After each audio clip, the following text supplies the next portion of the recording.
Bismillahirrahmanirrahim. So today's topic is fundamental theorem of calculus. This is article 5.4, lies on page number 278.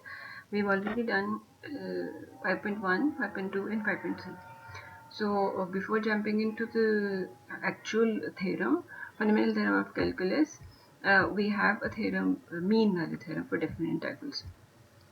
We have already discussed in last sections that the average value of the function can be evaluated by the integral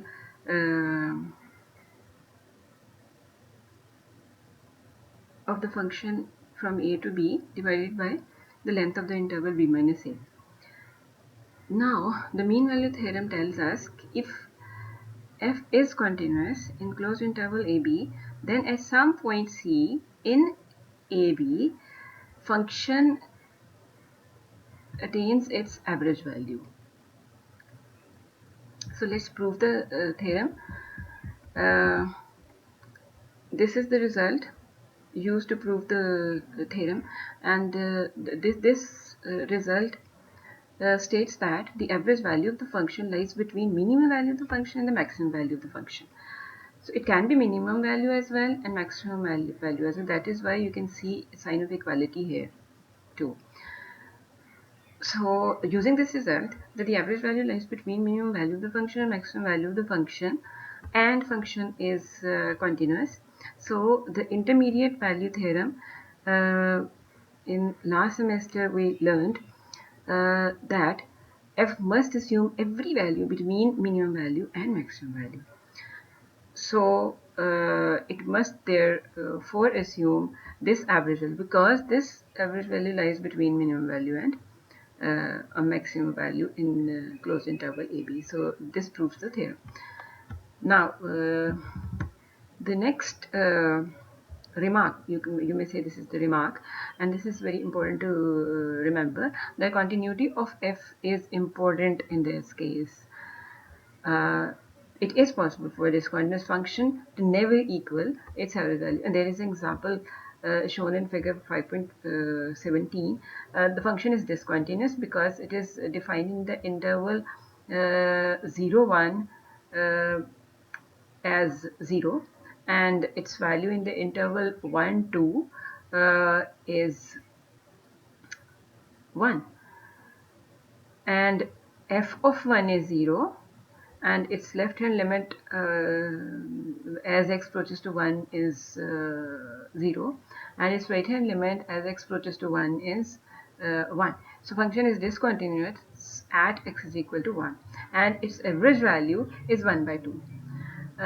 But this function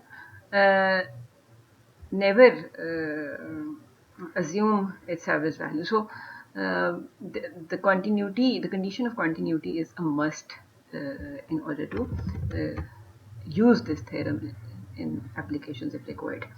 So example number 1, show that if f is continuous on closed interval ab where a is not equal to b, and if integral from a to b fx dx is equal to 0, that is this integral in value of this integral is 0, then fx is equal at least once in ab. This is also the case we have already discussed, that integral from a to b fx dx is equal to 0 means that area under the curve is 0, but area can never be 0. So area above x-axis under the curve and area below x-axis under the curve is equal. So that is why it becomes 0. So this is important for a function to be 0 if it is continuous and it changes sign from one point to another point. So it must have 0 value in the interval. So the average value of the of f on closed interval is given by this formula, and since this integral is equal to 0, so this is equal to 0. So by mean value theorem assumes this value at least some point c belongs to closed interval. This illustrates this is illustrated in the figure number 5.18. So in this case you can see this part of the curve lies above x-axis, and this portion of the curve lies below x-axis, and this portion of the curve lies above x-axis, and integral from 0 to 2 of this function is 0, and there are 2 points where value of the function is 0 in the interval 0 to 2. So this is the application of mean value theorem.